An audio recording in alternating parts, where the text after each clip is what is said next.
warahmatullahi wabarakatuh. Waalaikumsalam warahmatullahi wabarakatuh. Bagi acara ini kami akan mempresentasikan hasil diskusi kami tentang kerajaan Mataram kuno.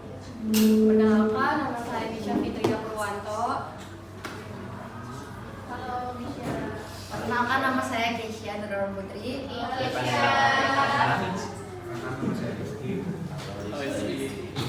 Kita akan mulai presentasi. Nah, yang pertama ini kita mulai dari sejarah berdirinya. Kemarin kan udah dijelasin ya tentang Kerajaan Kalingga. Kerajaan Kalingga ini kan berada di pesisir utara, atau kalau nggak salah tuh kemarin di Pekalongan ya.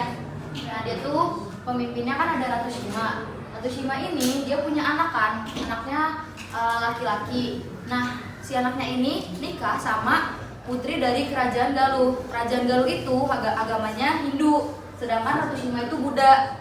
Hindu sama Buddha itu kan lebih kuat si Hindu. Nah, terus akhirnya si anaknya Ratu Sima ini punya anak kan, jadi cucunya si Ratu Sima. Nah, cucu Ratu Sima ini namanya Sanjaya. Sanjaya ikut dari agama ibunya atau mantunya si Ratu Sima. Jadi agamanya si Sanjaya ini Hindu. Terus abis itu si Sanjaya ini dia memindahkan kerajaan dari pesisir utara ke pesisir selatan, karena menurut dia kalau misalkan di pesisir utara itu emang rame, bagus buat ekonomi, buat kegiatan ekonomi, cuma kurang bagus untuk pusat pemerintahan. Jadi dia mikir kayak di mana ya tempat yang aman gitu buat pusat pemerintahan. Akhirnya dia pindahin ke pesisir selatan atau di Jogja. Nah, terus dari mana sih kita tahu sejarah berdirinya itu? Kita tahu dari sumber-sumber sejarah. Di sini ada prasasti Canggal. Itu berisi tentang lokasi atau letak dari kerajaannya. Terus juga ada yang kedua, ada prasasti Kalasan. Itu berisi tentang penghormatan terhadap Dewi Tara. Terus ada prasasti Matiasi. Itu tentang silsilah Trah atau keturunan dari Dyah Balitung. Terus juga ada prasasti Ratu Boko, biara yang dibangun oleh Rakai Panangkaran. Terus juga ada candi-candi yang sering kita ketahui seperti Candi Prambanan, Candi Borobudur, Candi Mendut, dan Candi Ratu Boko. Nah, di sini ada lokasinya. Ini Kerajaan Mataram, di sini Kerajaan Medang. Kerajaan Medang itu apa? Nanti dijelasin ya teman-teman. Terus ini sumber sejarahnya, prasastinya tadi udah saya sebutin. Prasasti Canggal, prasasti Kalasan, prasasti Matiasi, dan prasasti Ratu Boko. Terus di sini ada candi-candinya, ada Candi Borobudur, Candi Prambanan, Candi Ratu Boko, Candi Mendut, dan masih banyak yang lainnya sebenarnya. Nah, selanjutnya adalah masa perkembangan sejarah keikatan dari Sanjaya. Dia akan dari Indus, sedangkan Samaratungga itu dari Buddha. Nah, sebelumnya ini disebut pernikahan politik dari Sanjaya sama Sailendra. Ketemu dan nikah dengan Parna karena dia beda keyakinan gitu, tapi masih tetap satu atap. Nah, terus terjadilah nikah di Rakai Tingkatan. Akhirnya dia nikah sama anaknya Samaratungga, anak dari pernikahan Samaratungga dan Dewi Tara itu punya anak namanya Pramora Parundamawani. Dinikahin sama Rakai Tingkatan disebut politik. Teman-teman, sebelumnya disclaimer, per slide-nya itu tanggung jawab dari pemateri masing-masing. Misalkan kayak tadi slide saya, sejarah berdirinya itu tanggung jawab saya, terus sejarah berdirinya masa perkembangan itu tanggung jawabnya Pandu, dan seterusnya ya. Jadi kalau beda dan gak jelas isinya mohon maaf. Lalu ada masa kejayaan. Di sini ada dua dinasti, yaitu dinasti Sailendra sama dinasti Sanjaya. Dinasti Sailendra ini menganut agama Buddha, sedangkan dinasti Sanjaya menganut agama Hindu. Di dinasti Sanjaya ini ada Samaratungga. Samaratungga ini memerintah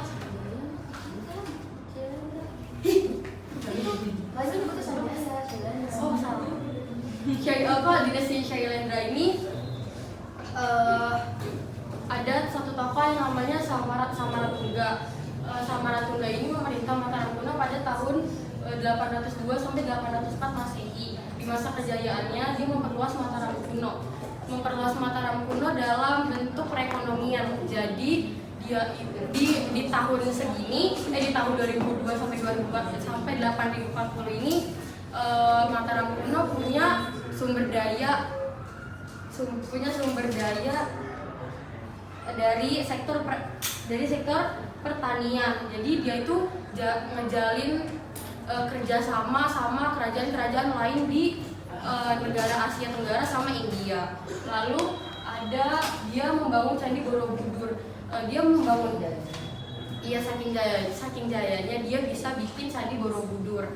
Alasan dia bikin Candi Borobudur itu karena dia itu mau memperkuat posisi dinasti Sailendra sebagai pelindung agama Buddha, sehingga memperkokoh kekuasaannya di Mataram Kuno. Lalu juga menarik perhatian, soalnya kan dia pengen Candi Borobudur ini terkenal gitu, maksudnya terpusat agama dan budayanya gitu. Borobudur juga dia pengen bikin Borobudur itu menarik peziarah dan pedagang dari berbagai wilayah termasuk India dan Asia Tenggara. Terus juga Candi Borobudur ini menjadi tempat ibadah sama ziarah bagi umat Buddha. Lalu ada di dinasti Sanjaya yang ada tokohnya itu Rakai Pikatan. Rakai Pikatan ini memerintah Mataram Kuno pada tahun 840 sampai 854 Masehi. Di masa kejayaannya dia berhasil melakukan pernikahan politik. Yang dimaksud pernikahan politik ini, Rakai Pikatan menikah dengan anaknya Samaratungga yang beragama Hindu ya. Yang Samaratungga ini beragama Buddha. Jadi Rakai Pikatan ini menikah dengan anaknya Samaratungga yang beragama Buddha. Jadi dua agama yang berbeda tapi menikah. Itu dinamakan pernikahan politik. Terus selain pernikahan politik, dia juga membuat Candi Prambanan.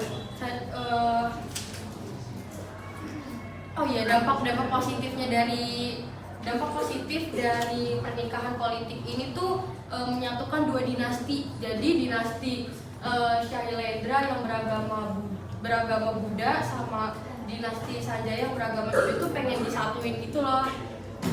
Terus juga toleransi dan keharmonisan antar dua agama. Dia nggak mau bikin pertengkaran dari dua agama ini, jadi dia mau nyatuin gitulah. Terus sama mempersatukan kekuasaan yang dikuasai Shailendra gitu lah.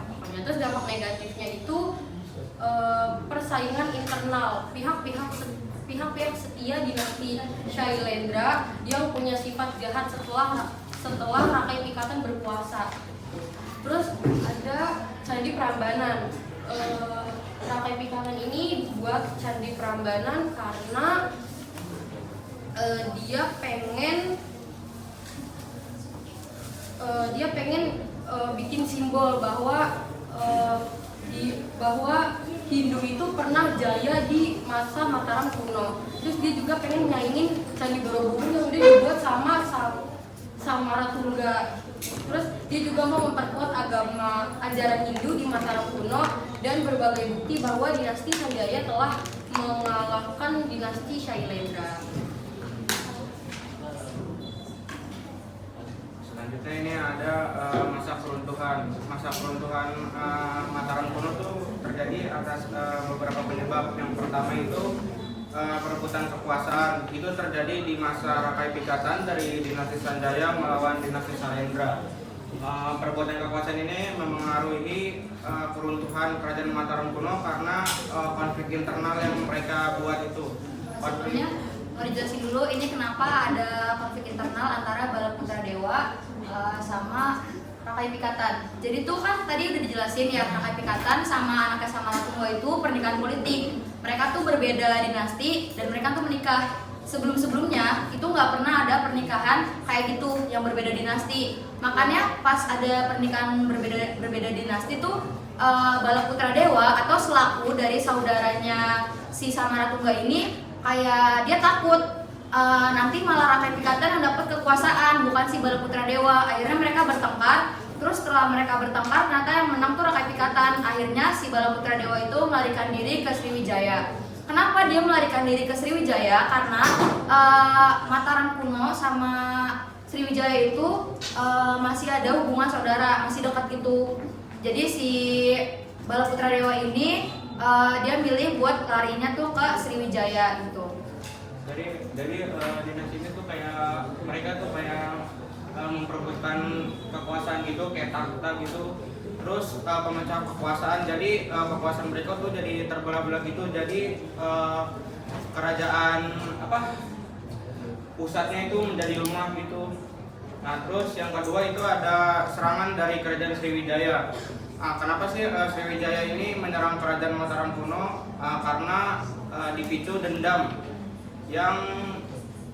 Balaputra Dewa terhadap Rakai Pikatan ini. Terus tuh setelah kerajaan Mataram kuno berpindah ke Jawa Timur, Sriwijaya tuh makin leluasa menyerang kerajaan Mataram kuno. Faktor yang ketiga tuh ada bencana alam. Nah bencana alam itu kan kerajaan Mataram kuno tuh letaknya di Jawa Tengah tuh. Dia tuh berada di dekat Gunung Merapi. Emang bagus sih buat kayak membangun suatu pemerintahan, tetapi di situ tuh kayak distribusi suatu barangnya tuh agak susah karena dia tuh di pedalaman Jawa Tengah gitu, jadi agak susah kan.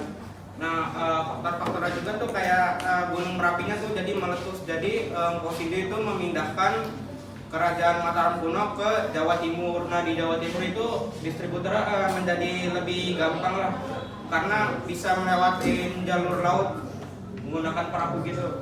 Dan pas dipindahin nih kerajaan Mataram kuno dari Jawa Tengah ke Jawa Timur tuh diganti namanya menjadi Kerajaan Medan. Nah, nextnya kita masuk ke kerajaan Medan Kaulan. Medan Kaulan apa? Medan Kaulan ini apa sih? Dia masih bagian dari Mataram kuno, cuma lokasinya aja yang berbeda. Kayak tadi kan pertama dari Kalingga dipindahin dari pesisir utara dipindahin ke pesisir selatan, ganti nama jadi Mataram kuno kan. Terus Mataram kuno ini beradanya di pesisir selatan, dipindahin lagi itu kan berada di Jawa Tengah ya, dipindahin lagi ke Jawa Timur. Dia berganti nama menjadi Medan Kaulan. Latar belakangnya itu ya tadi dipindahin karena ada ancaman dari Sriwijaya, terus juga ada ancaman dari alam kayak letusan Gunung Merapi, terus juga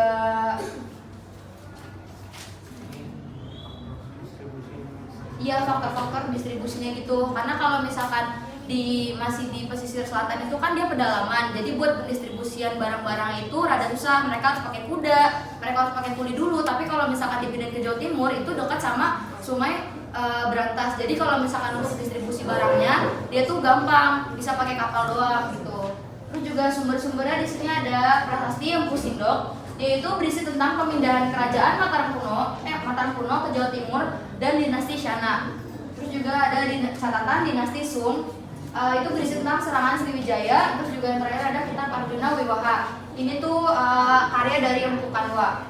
Dinasti Shana itu apa sih? Dinasti Shana itu dia hampir sama dengan dinasti Sanjaya, tapi dia sama-sama agama Hindu. Tapi itu berbedanya ini tuh cuma pas udah dipindahin ke Jawa Timur, udah bukan di Jawa Tengah lagi atau di Jogja lagi.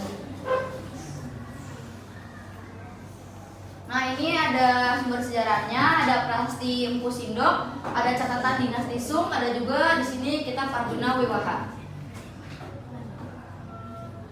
Nah terus masa perkembangan dan kejayaannya. Pertama kan tadi pendirinya tuh ada Empu Sindok. Empu Sindok ini dia menikah dengan Sri Parameswari.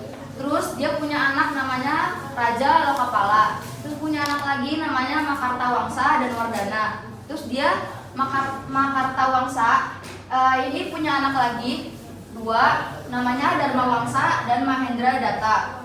Terus ini tuh si Mahendra Datta kan nikah sama Raja Udayana. Dia punya anak si Erlangga nih. Terus Dharma Wangsa ini punya anak juga. Terus mereka tuh nikah.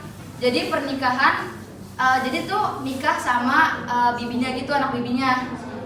Sepupu. Iya, sepupu. Jadi mereka tuh masih saudara deket lah. Terus mereka nikah gitu. Terus di bidang ekonomi juga ini dia ya jayanya yang tadi saya jelaskan ya. Dia tuh lebih jaya karena untuk perdagangan tuh dia lebih gampang karena dia berada di dekat Sungai Berantas. Terus di sini juga ada keruntuhan dari Medan Kaulan, yaitu runtuh karena ada peristiwa pralaya. Peristiwa pralaya itu serangan Raja Wurawari terhadap Raja Dharmawangsa karena lamarannya ditolak oleh Raja Dharmawangsa.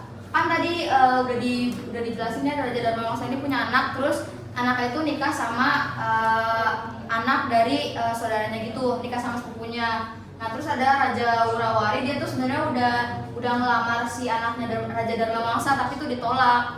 Akhirnya tuh Raja Wurawari itu dia dendam, terus diserang mulu nih kerajaan Medan Kaulannya. Terus habis itu setelah diserang mulu, akhirnya Raja Dharmawangsa ini wafat. Terus setelah Raja Dharmawangsa wafat, keturunannya semua jadi pecah belah. Dan yang bisa selamat itu cuma si Erlangga tadi, si mantunya itu. Akhirnya karena cuma si Erlangga yang selamat, dia menyelamatkan diri. Terus dia membangun kerajaan baru, yaitu bernama Kerajaan Kediri. Nah, apakah kalian paham? Ada yang mau diulang nggak? Bagian Pandu. Nah, Pandu jelasin ulang sampai mereka paham.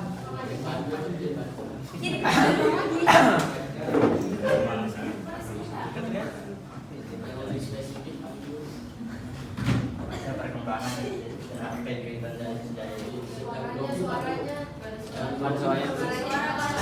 perkembangan sampai kehidupan dari Sindaya dari Hindu Pandu yang bener, Pandu. Suaranya yang gede.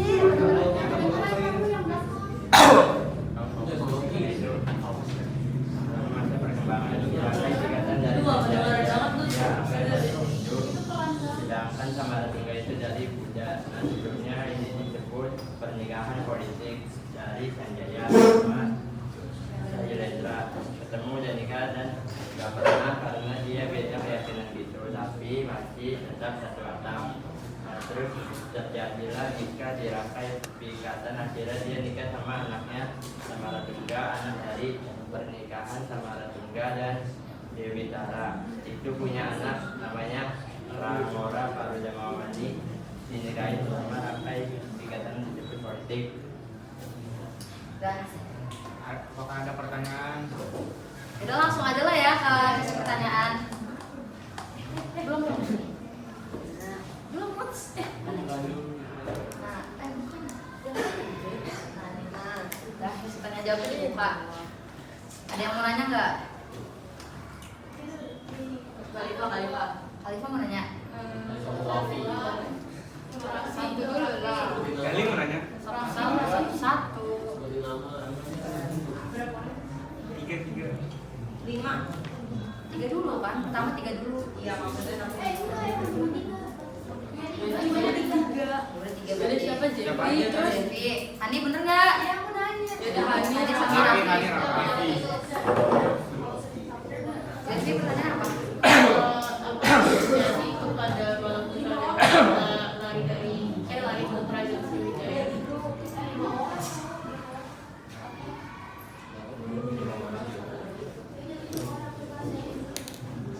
Terus Raffi apa? Itu Pandu. Yaudah Hani apa Hani? Nih kan tadi kan katanya Mataram itu diganti namanya Medang ya. Iya Medan Kaulan. Ya, itu kenapa sih dia punya asal usul nama Medang gitu?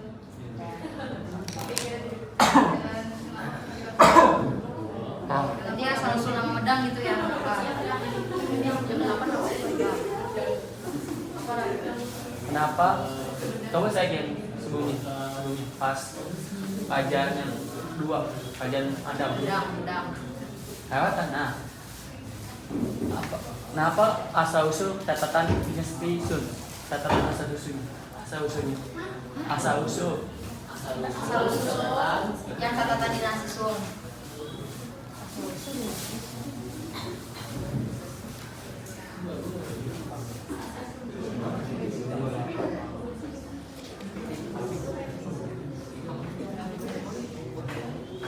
Udah, dua lagi.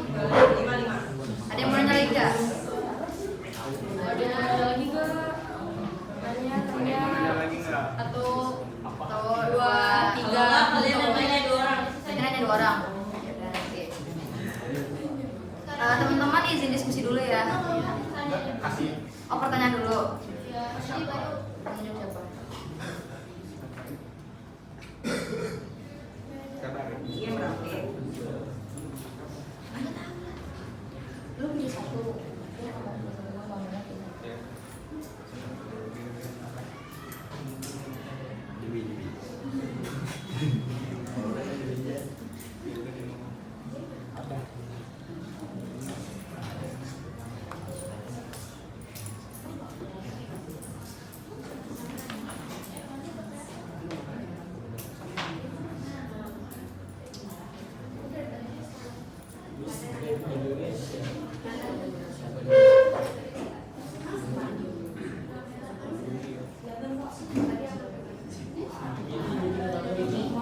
Aldi.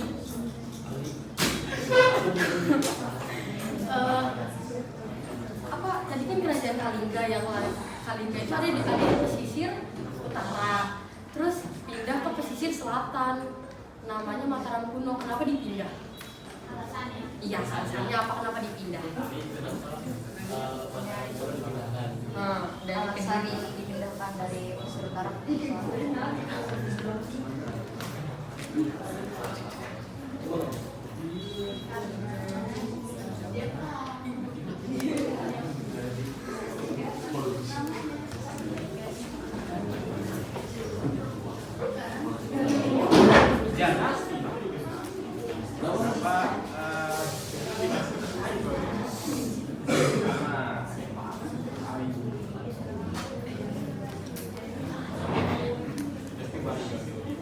Kenapa Balaputra Dewa dendam terhadap Raka Yudhikata?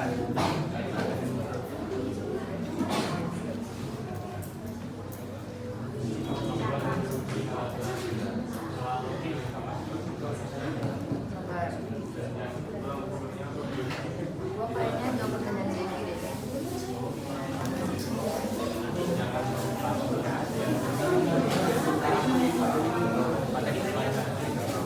Fani yang asal usul namanya kayak kenapa dia namanya? Berarti Pandu nggak usah jawab pertanyaan.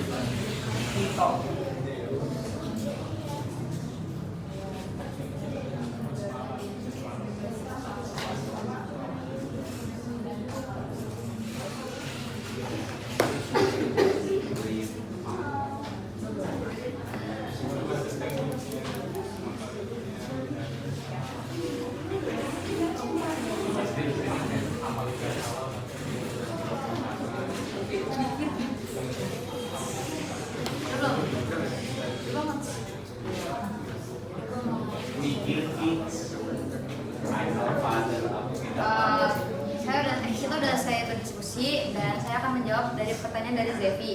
Jadi Zevi kan bertanya apa yang terjadi kepada Balaputra Dewa setelah dia melarikan diri kan ke Sriwijaya ya. Yang terjadi itu karena Mataram kuno sama Sriwijaya masih ada ikatan saudara gitu. Jadi tuh si Balaputra Dewa ini diterima baik. Awalnya tuh kayak cuma numpang doang, terus lama-lama jadi tangan kanan, terus lama-lama dia menjadi pemimpinnya. Nah setelah dia jadi pemimpin, dia baru bisa menyerang kerajaan Mataram kuno.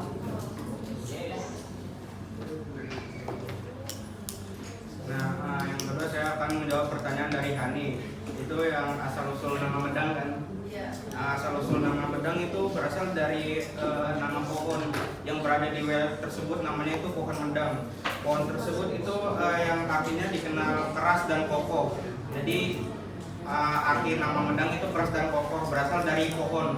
Namanya itu pohon Medang di wilayah Jawa Timur itu.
Catatan di Kak, saya mau aku menjawab pertanyaan dari Rafif.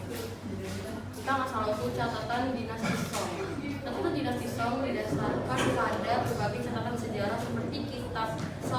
Song Shi dan Qin Tangshu.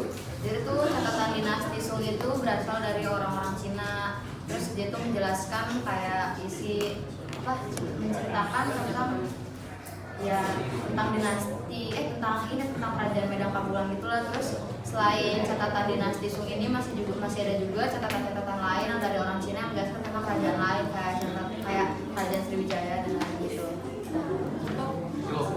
Selanjutnya bisa jawab pertanyaan Iya, dulu jawab pertanyaan. dari Dari siapa dulu? Mau menjawab pertanyaan ini. Nama juga. Iya. Iya ya udah. Nama saya Luis Saputra. Terus ini saya akan menjawab pertanyaan Betty. Kenapa dia pindah kan ke Mataram? Karena dia mengalami peperangan. Karena Mataram kuno itu sebenarnya tidak perang sama Sriwijaya. Terus pas dia perang sama Sriwijaya, dia mengganti nama untuk menyelamatkan jalur perjalanan gitu. Lu jawab ini dari Mataram kuno ke Medang Kamulan. Dia nanyanya kenapa dari Kalingga tuh dipindahkan. Oh, dari Kalingga. Gimana sih? Coba Ya udah ijazah dulu. Saya mewakili kami jawab pertanyaan dari Rizky tentang kenapa para putra dewa kabur ke Sriwijaya. Bang Putra Dewa dendam sama Raka Ikatan. Kenapa? Karena Raka Ikatan itu menikah dengan kayak saudara perempuannya yaitu Prabu Jawarni. Jadi mereka itu kayak terlibat perang saudara dan akhirnya para putra dewa kalah kabur ke Sriwijaya. Ya, betul. Jadi Anda pernah pindah ke Plus? Aldi, Apa Aldi? lama nih Aldi. Tahun Masa Google dulu? Tahu nih. Gak ngedengerin nih. Tidak mendengarkan. Siapa?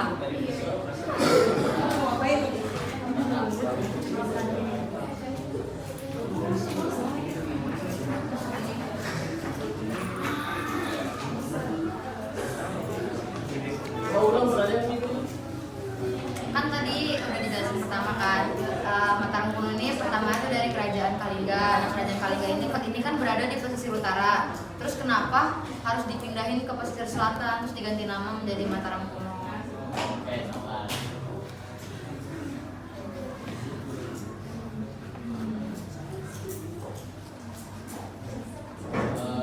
Karena bencana alam dan faktor politik. Sebenarnya sih nggak sesuai sama yang kita jelasin. Iya jauh banget. Aduh. Jauh banget. Ya udah ya udah nggak apa-apa ya aja. Oke, sekian presentasi dari kelompok kami. Kurang lebihnya mohon maaf. Wassalamualaikum warahmatullahi wabarakatuh.